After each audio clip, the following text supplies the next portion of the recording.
Yo, YouTube, what's up with your boy? Sports and Fitness Rants. I'm back, guys. Click that like button. Subscribe to my channel. What's up, y'all? Welcome back, guys. Welcome back, man. And this is another impromptu video. It's going to be a great one, though, guys. Because last night, Joel Embiid dropped 70 points, man. Dropped 70 points in the game.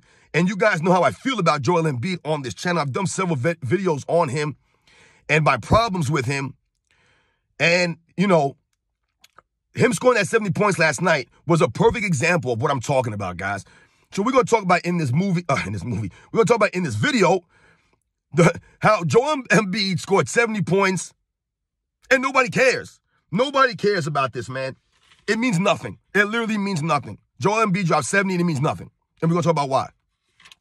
And I want to thank you guys, man, everyone across the world, everyone across the states, man, everyone that's been supporting my channel, man. I am truly humbled, guys. Truly humbled by the support. It means a lot, man. For real. You guys, man, you guys say the things you guys say to me in the comments, man. Subscribing, liking my videos, you know, donating to my channel. You know, once again, guys, I'm truly humble, man. Thank you to everybody, man. And you guys know what to do. Turn the volume all the way up. Hit that play button. Remember, these videos are for educational purposes. And let's roll. So, yes, guys. Joel Embiid, man, you guys know how I feel about this guy, man. To me, he got no heart, no grit, no real leadership. He's not a primetime performer, right? When it matters most, Joel Embiid don't show up. To me, he's like a big version of James Harden, man. That's just my feelings on him. That's what he's shown me on the video footage, right? He misses postseason games regularly, right? I believe there's only one postseason run that his team had that he didn't miss any games. And I believe that's because they only played like 4 games.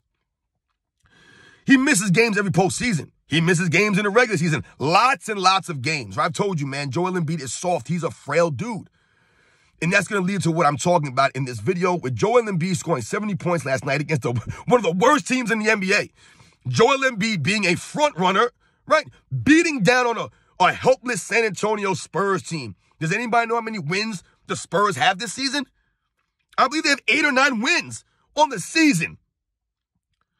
So the Philadelphia Sixers were beating up on a team that they were supposed to beat, right? The Sixers are one of the better teams in the NBA. The Spurs are not. They're not. So we must think about that off the jump. Also, if you looked at that game last night, once again, Joel Embiid scored 70 points. No doubt about it. But if you guys watch the game, he stat padded to get that 70. He literally stat padded to get those 70 points, which is why I say it wasn't impressive. No one cares. It means nothing in his overall career. It literally means nothing. Joel Embiid didn't just come into the NBA in his second, third, or fourth year. This is Joel Embiid's 8th NBA season, guys. His 8th season, right? Let's not forget that he missed his first 2 seasons with the foot injuries, right?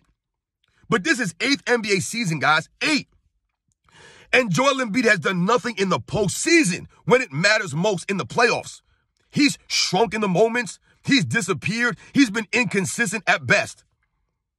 And last night, he stat padded those 70 points. And why do I say he stat padded those 70 points? The Sixers were up by like 18 points, guys. 17 points, 15 points, whatever it was, with like 2 minutes to go in the game. The game was at hand. And Joel Embiid was still in there to try to get that 70. That's called stat padding. Okay? Now, my bigger issue is because Joel Embiid is a fragile guy.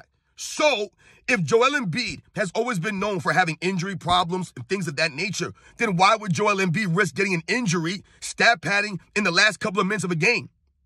Why would he do that? You know why he would do that? Because he's Joel Embiid. And Joel Embiid seems to be, to me, this is how I view him, as a guy who's always worried about the MVP trophies. He's worried about accolades and stats. That's what he seems to be worried about when I view him. That's how he comes across. So last night to me seemed like he was stat padding to get that 70. I'm not saying that if he would have scored 60 points, he didn't earn that in a game during the flow of the game. But once again, guys, they went and he got the 70 stat padding. He was aiming for the 70. I don't know how much I can stress this, guys. People can say whatever I want. You can call me an old head and I'm hating on Joel Embiid dropping 70 points. But ask yourself this, guys. What does that 70 points do in the grand scheme of Joel Embiid's career? What does it do? It literally does nothing. Literally nothing. When I tell you guys about when I was growing up watching basketball in the late 80s and into the 90s, whatever I told you guys in the past, guys like Michael Jordan and Larry Bird, right? Shaquille O'Neal, Magic Johnson, Charles Barkley, Karl Malone, a lot of these great players, right, that would put up quote-unquote stats, they did not stay in games at the end of these games that their team was blowing another team out, or they were getting blown out. They didn't stat pad. That's literally called stat padding.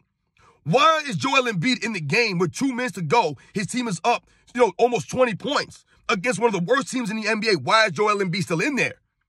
Because once again, we must think about who Joel Embiid is and how sensitive and soft and frail his body is. Why would you risk him out there so he can get 70 points? What does that do for him? It literally does nothing. It's a regular season milestone, achievement. That's all it is an achievement to say, hey, I scored 70 points in an NBA game. Does that matter? Does anybody ever talk about how many points Michael Jordan scored in one game? No. You know what they highlight? The time that Michael Jordan scored 63 points against one of the greatest teams in NBA's history in the postseason, in the playoffs. That's why people talk about that 63. People talk about Jordan's 63 points so much that people probably think that's his career high. It's not. No one ever talks about the 69-point game he had against the Cleveland Cavaliers when he grabbed 18 rebounds. No one talks about that. Why? Because it doesn't mean anything. In his overall grand scheme of his career, it means nothing. When we talk about the MVPs and the championships and the iconic moments, all the things that make Michael Jordan who he was, this 69 points literally has nothing to do with that. If people would have said Michael Jordan's career high was 63 or 61 and not 69, it literally makes no difference, guys. Michael Jordan still considered the greatest scorer in NBA's history. Why? Not because of his game high, his career high in total points, because the man won 10 scoring titles, literally in a row. 7 straight. That's why it's considered that. Now, we think about Joel Embiid, him being in that game at the end of the game. Let's say Joel Embiid gets hurt now. He blows his knee out, hurts his foot, getting that 70 points on that last layup he hit. You guys see a layup he hit? Hit that layup at the end with like a minute and a half to go to get that 70 points, even though his team was up almost 20. Let's say he goes to that layup, comes down, blows his knee out, destroys his ankle. What are we going to say? What are people going to say? How are they going to view Joel Embiid?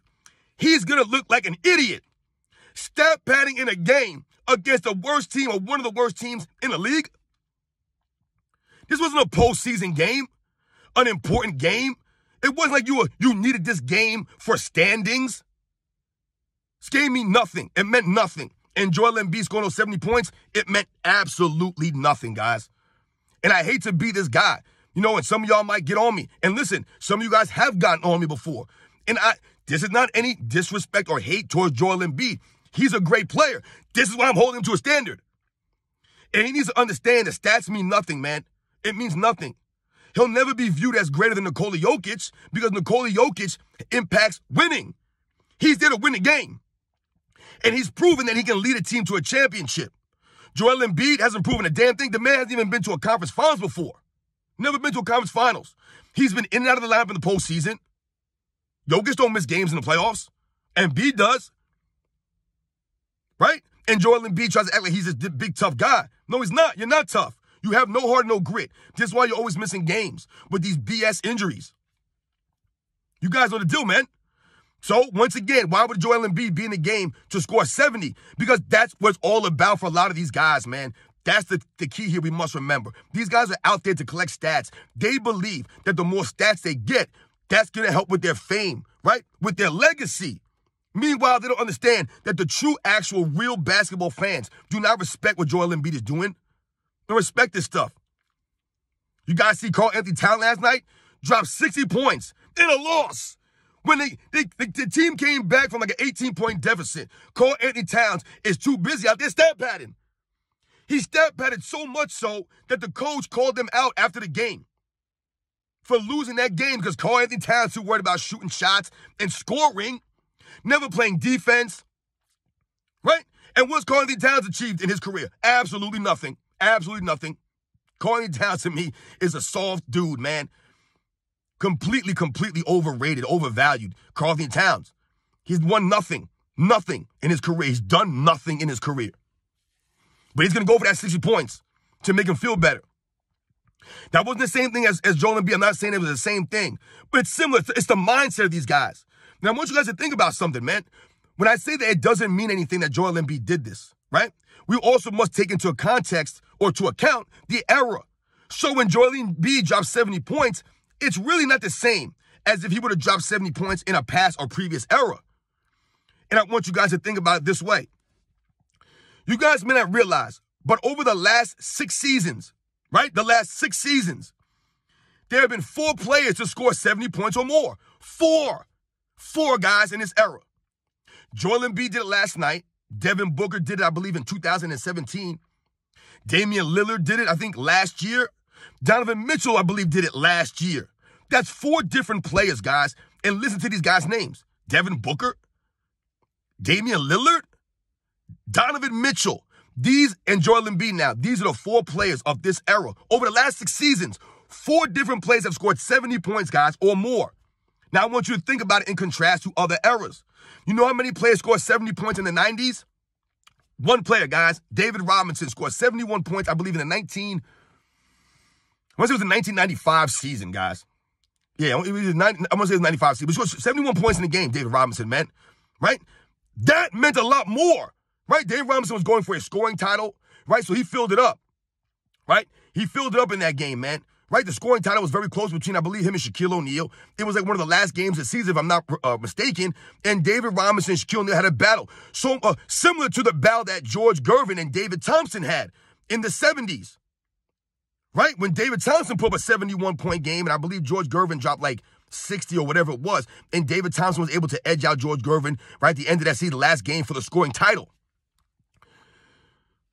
So when we think about that, right, only 1 player in the 90s scored 70. You have 4 players in this era. 4 dropped 70. We think about the 60s. The only players really to drop 70 in a game, right, was who? Will Chamberlain, who's done it several times, like 6 times, I think. Will Chamberlain scored 70 in a game, right? Right? Kobe Bryant in the 2000s scored 81 points. No one else in the 2000s scored 70. No one. An entire 10-year era, decade, 1 player went over 70. Now in this era, this weak defensive era that we're always telling you guys it's easier to score, 4 players over the last 6 seasons have scored 70 or more points, guys. Think about that, man. Think about the amount of 50-point games and 60-point games you've seen in the NBA over the last 5 seasons, guys. Even the role players, guys off the bench, guys you haven't even heard of, are scoring 40 points in a game, 50 points in a game. Right? So when you drop 70 in this era, it's not as impressive. When guys used to score 30, 40 points back in the 90s, that was a big deal, guys. That's why it was a big deal that Michael Jordan averaged 30.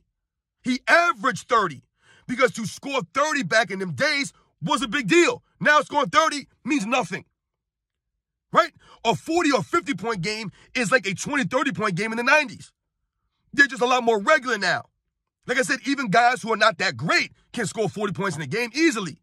Someone gets hot, they make 5 or 6, 7 threes maybe, right? Because they're chucking up 17 threes a game.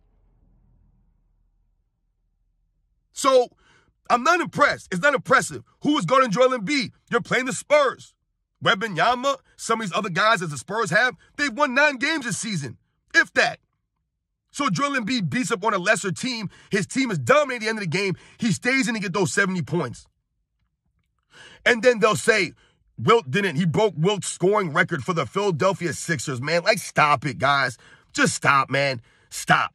Joel Embiid should never be mentioned with a Wilt Chamberlain. He shouldn't be mentioned with these greats because Joel Embiid has done nothing when it matters most. Wake me up when Joel Embiid drops 70 points in a playoff game, in a Game 7. Right? Where was he in Game 7 last year, the year before that in the postseason? Where was he in any of these games? One game he's got 30, the next game's got 17. This is Joel Embiid, guys. Not impressed, man. You guys know the deal. There's no hate on Joel Embiid. These are the facts, man. We must hold guys to a standard. Call these guys out for this nonsense, man. It's ridiculous for you to be in the game when you're that fragile. Like I said, if it wasn't Joel Embiid and the way that he's been fragile throughout his career, the way that he load manages and sits out games here, can't play back-to-backs there, all this stuff, then it really wouldn't be as big of a deal. But for you to always be injury prone and be that frail, but you're going to stay in the game the last 2-3 minutes of the game, 4 minutes of the game, just to get some numbers, to risk your injury. Stupid. And this Joel Embiid, always crying for MVP awards. You guys know the deal, man. I'll catch you guys on the next one.